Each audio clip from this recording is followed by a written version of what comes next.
Around 2,000 years ago, the Chinese were still using mercury as a medicine. In 2,000 more years, what medicine, remedy do you think will be considered our mercury? Chemotherapy. It's pretty brutal when you think about it. Mercury was being used only 100 years ago to treat tuberculosis. Probably heavily addictive painkillers like OxyContin. I remember my dad had them prescribed to him a couple years ago after a surgery, and he told me he could feel his body wanting more after just a few. He never took them after saying that.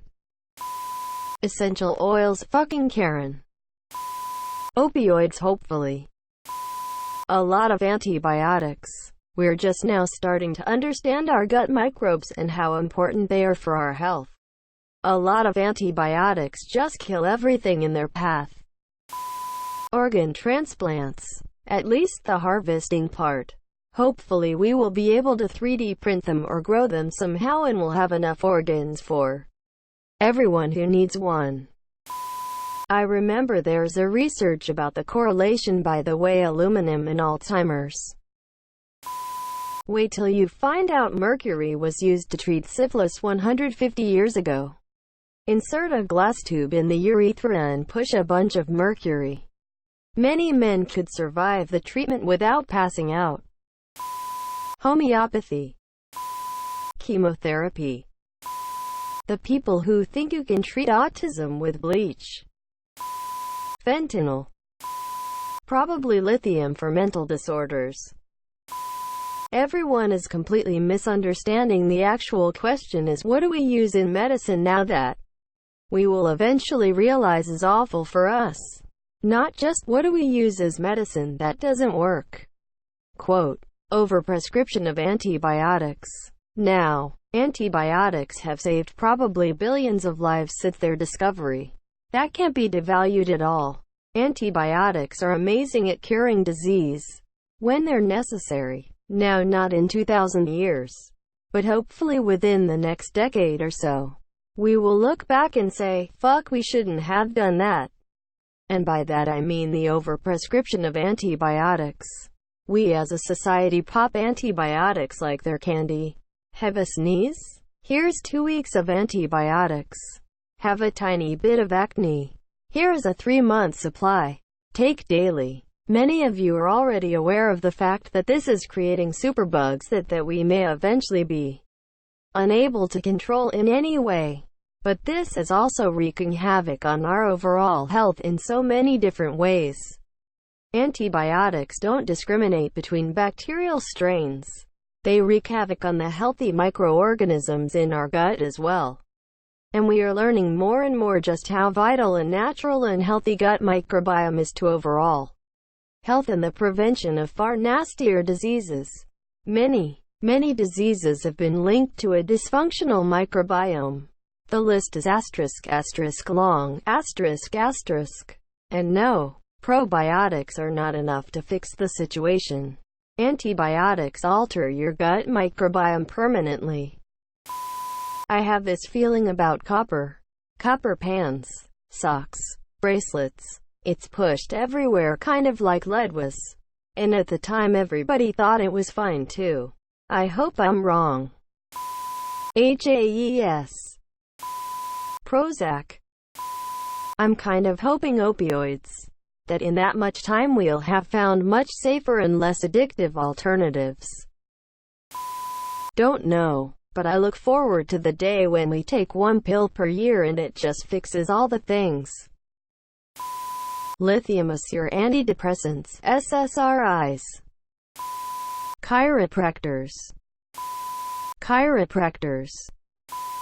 Probably chemo and radiation therapy. Of course, we already know that it causes significant damage to the body. But by then I think people will cringe at the thought of the way we treat cancer today. I apologize for any confusion in my title. I'm hoping that everything listed has a medical purpose that saves lives. The Chinese thought mercury would cure them, and obviously it doesn't.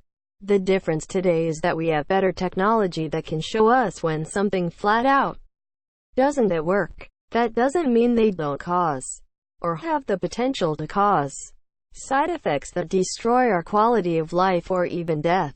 Edit. Maybe some things like certain home remedies flat out don't work and potentially cause more harm than good. Of course those are welcome too. Aspartame. Chemo. In 2,000 years we will probably be able to kill cancer cells genetically instead of poisoning ourselves and hoping it kills the cancer first. AA. SSRIs. Puberty blockers because your 6-year-old asked to wear a dress one day. Methotrexate and cyclosporin. Dialysis. Chemotherapy. As it is now we think it's fine in that we can control it, but maybe later down the line we find that it's actually killing something important or some shit. Vaccines. In all seriousness, it's probably going to be prescribed painkillers. Essential oils. Antibiotics. Source: I'm from the future.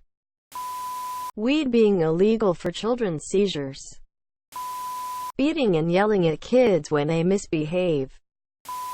Electroshock therapy. They're still doing that shit. Right now there's a private clinic that just opened up outside of JBLM that's doing it to treat PTSD veterans for depression. Corticosteroids. Like prednisone. For every indication to use steroids, there are literally thousands of off-target effects, many of which are potentially harmful. We still use them in some situations when the potential benefits outweigh the potential risks. But with new immunotherapies, medical genetics, and personalized medicine, I think steroids will be a thing of the past within the next century. Opiates. Well, considering the ancient Egyptians used opioids 3,500 years ago and we still do, I will go with theme this year. Opiates. They are fantastic painkillers and useful medication for various ailments but are highly addictive. In 2,000 years hopefully pharmaceutical companies will have created pain-relieving medication that won't have the risk of causing addiction. Edit. Loads of people have already said my suggestion. I would also suggest benzodiazepines. Chemotherapy is not the correct answer. Chemo is actually an effective medicine.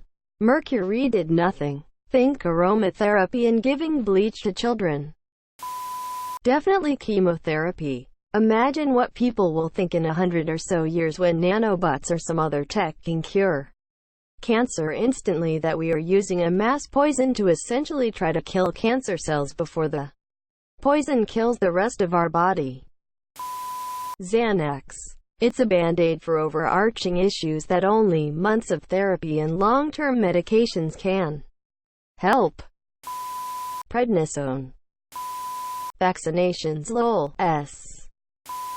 Possibly fluoride in water supplies, not because we have some good reason to see it as dangerous right now, but because imagine looking back a couple hundred years and hearing that the people of 17th century Europe added blank chemical to their water supply in order to avoid blank disease. Whatever the blank chemical is, you know it's going to be a bad idea. Vaccines. Just kidding. Thoughts and prayers. Mercury was used in the 1800s as a medicine in the United States. I believe it was Meriwether Lewis who went a little nuts taking mercury. Probably chemotherapy. Chemotherapy. Chemotherapy. I think daily aspirin is going out of favor even now. Radiation, used to treat cancer, but really isn't good for your body. Opiates. There is still mercury in medicine. Neocotinoids and glyphosate. The crap they pump into patients during chemotherapy trying to kill the cancer before the chemical kills the patient. Fentanyl. Laughter. Chemotherapy. chemotherapy that makes you puke and lose your hair. Well, mercury was used to cure a variety of disease. It actually worked on some. Believe it or not, it just took us a little too long to deem it as too toxic to use. Blood thinners. They help with blood clots but at a heavy cost. Robitussin. I would say homeopathy medicine. Apparently NDMA, a highly carcinogenic chemical that was found to be in blood pressure pills, hence the recall of medications like valsartan. Now they're saying it's also in H2 blockers for GERD, like Zantac. Chemo.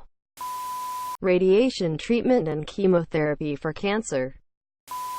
Fentanyl. Opiates for pain management.